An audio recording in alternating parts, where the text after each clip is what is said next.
Halo semua, Assalamualaikum warahmatullahi wabarakatuh. Perkenalkan kami dari kelompok 6 akan mempresentasikan mengenai Judgment Under Uncertainty atau penilaian di bawah ketidakpastian. Nah, sebelum masuk ke presentasi, saya akan memperkenalkan anggota kelompok kami terlebih dahulu. Yang pertama ada yang paling ganteng, dan yang pertama Setiawan dengan NIM 006. Kemudian saya sendiri, Sela Novitasari dengan NIM 021. Dan yang terakhir ada Sinta Anggreni dengan NIM 023. Dalam presentasi ini, ada 5 pokok pembahasan yang akan kami bahas. Yang pertama, ada ketidakpastian. Kemudian yang kedua, ada judgment under uncertainty. Dan yang ketiga, ada faktor yang mempengaruhi keputusan pada kondisi tidak pasti. Dan yang keempat, ada pohon keputusan. Dan yang terakhir atau kelima, ada contoh ketidakpastian di tengah pandemi COVID-19 ini. Nah, pembahasan yang pertama yaitu mengenai ketidakpastian. Dalam kajiannya, Fritz dan Gabrieli pada tahun 2004 menerjemahkan ketidakpastian sebagai kurangnya pengetahuan atau tidak baik atau ketidaksempurnaan atas informasi yang digunakan sebagai bahan masukan input dalam sebuah analisis. Wah, nah sementara itu Bewater pada tahun 2012 membagikan ketidakpastian itu menjadi 2 bagian. Apa saja sih? Yang pertama yaitu ada ketidakpastian absolut atau absolute uncertainty. Dan yang kedua ada kepastian sebagian atau partial uncertainty. Di mana ketidakpastian absolut adalah kondisi atas tidak adanya informasi atau pengetahuan yang menyebabkan tidak dapat mengukur estimasi atas tingkat resiko.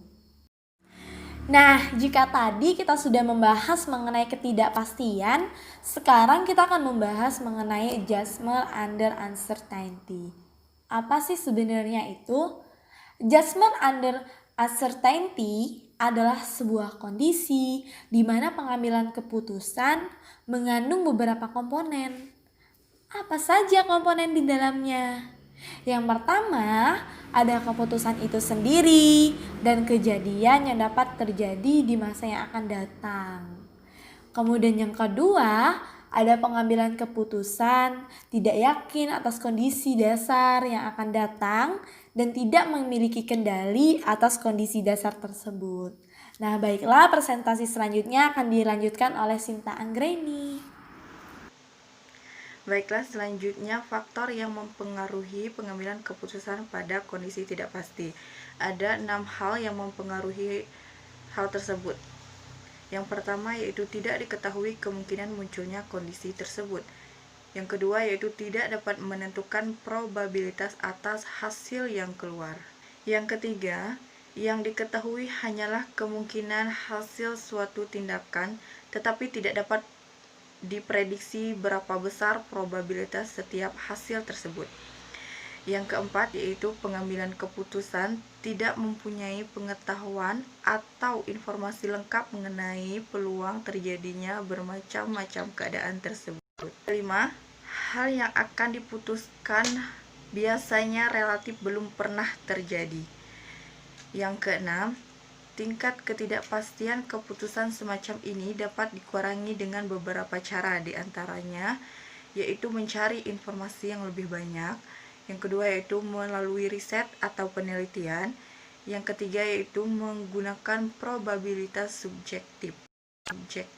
Selanjutnya yaitu apa itu pohon keputusan.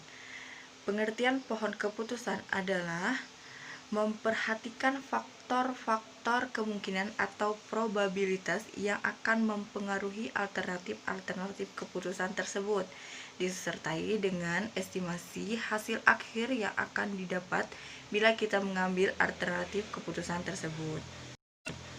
Pohon keputusan juga mempunyai manfaat. Manfaatnya yaitu kemungkinan untuk membreakdown proses pengambilan keputusan yang kompleks menjadi lebih simple, sehingga pengambilan keputusan akan lebih menginterpretasikan solusi dari permasalahan. Yang kedua yaitu mengubah data menjadi pohon keputusan dan aturan-aturan keputusan. Yang ketiga, untuk mengeksplorasi data, menemukan hubungan tersembunyi antara sejumlah calon variabel input dengan sebuah variabel target. Selain mempunyai manfaat, pohon keputusan juga mempunyai kelebihan dan kekurangan. Yang pertama yaitu kelebihan dari pohon keputusan. Dengan adanya pohon keputusan yang sebelumnya kompleks dan sangat global dapat diubah menjadi lebih simpel dan spesifik, meningkatkan kualitas keputusan yang dihasilkan jika dibandingkan ketika menggunakan metode perhitungan satu tahap yang lebih konvensional. Selanjutnya, kekurangan dari pohon keputusan. Kekurangannya yaitu terjadi overlap, terutama ketika kelas-kelas dan kriteria yang digunakan jumlahnya sangat banyak. Meningkatnya waktu pengambilan keputusan dan jumlah memori yang diperlukan pengakumulasian jumlah error dari setiap tingkat dalam sebuah pohon keputusan yang besar. Baiklah, terima kasih atas kesempatannya. Saya akan melanjutkan presentasi dari rekan saya. Rekan saya sebelumnya menjelaskan apa itu pengertian tentang ketidakpastian atau penilaian di bawah ketidakpastian, dan saya di sini akan menjelaskan contoh ketidakpastian di tengah pandemi COVID-19. Adanya penurunan tingkat pembelian properti di kuartal 1 2020 sebagaimana survei dari IPW berdampak pada terbatasnya data atau fakta atau informasi yang dapat digunakan oleh para penilai untuk digunakan sebagai data masukan dalam melakukan analisis perhitungan nilai. Kebijakan pembatasan pemerintah juga ikut membatasi ruang gerak penilai dalam melaksanakan survei atau inspeksi lapangan, baik atas objek penilaian atau survei atas kondisi pasar. Keadaan ini membuat penilai dihadapkan pemilihan model atau metode yang akan digunakan dalam proses penilaian menjadi terbatas. Sebagaimana dalam kajian literatur yang dipaparkan sebelumnya, ketidakpastian dalam penilaian disebabkan oleh 3 hal, yaitu yang pertama oleh gangguan pasar atau market disruption, yang kedua ketersediaan data atau informasi atau yang kita sebut dengan input availability, dan pemilihan model atau metode atau yang kita sebut dengan choice model atau method. Berkaca pada kondisi saat ini, sangat mungkin dalam penilaian ketidakpastian akan dihadapi oleh para penilai. Kondisi ini memunculkan pertanyaan, bagaimana penilai mengatasi ketidakpastian dalam pelaksanaan penilaian di masa pandemi global dikarenakan COVID-19. Merespon kondisi pandemi global tersebut, Komite Standar Penilaian Internasional atau IVSC menerbitkan panduan penerapan penilaian dalam masa COVID.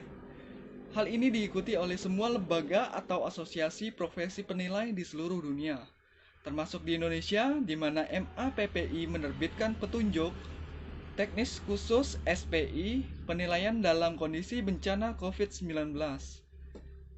Tidak ketinggalan untuk para penilai pemerintah di lingkungan DJKN diterbitkan Peraturan Dirjen 4/2020 yang kemudian direvisi dengan Peraturan Dirjen 6/2020. Berdasarkan panduan dan standar penilaian yang ada, dinyatakan bahwa kesehatan dan keselamatan adalah yang paling utama baik penilai maupun pihak klien atau pemohon atau pemberi tugas.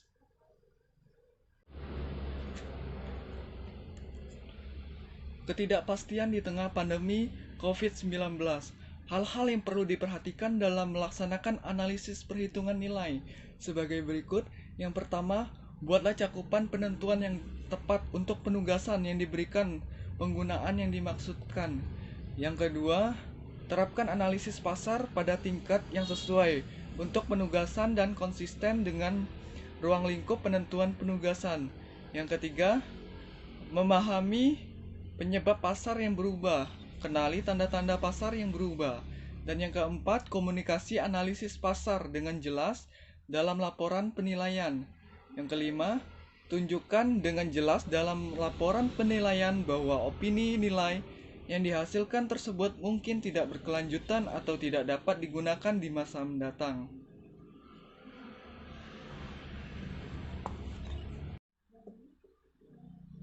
Seperti kondisi saat ini di mana terjadi pandemi global yang dipicu oleh pandemi COVID-19 mengakibatkan tekanan dalam pasar yang mengharuskan penilai, memberikan pembatasan atau menambahkan asumsi dan asumsi khusus untuk mengurangi ketidakpastian. Penggunaan pembatasan dalam ketidakpastian bukanlah cerminan ketidakmampuan penilai ataupun hanya karena semata-mata profesional penilai judgement. Secara sederhana, ketidakpastian dalam penilai dapat dilihat sebagai berikut. Semakin pasar lebih tidak pasti, semakin input tidak pasti, maka nilai pasar juga akan lebih tidak pasti. Seperti yang pernah diucapkan oleh seorang founding father Amerika Serikat, yaitu Benjamin Franklin. Diucapkannya, "In this world, nothing can be said to be certain except death and taxes." Yang artinya di dunia ini tidak ada yang dikatakan pasti kecuali kematian dan pajak. Demikian presentasi dari saya. Mohon maaf ada kekurangan atau salah kata. Saya kembalikan ke moderator. Baiklah, sekian presentasi dari kelompok kami, yaitu yang tadi sudah menjelaskan 5 pokok pembahasan. Apabila ada kesalahan kata, kami mohon maaf. Kepada Allah kami mohon ampun. Saya akhiri. Wassalamualaikum warahmatullahi wabarakatuh. Terima kasih semua.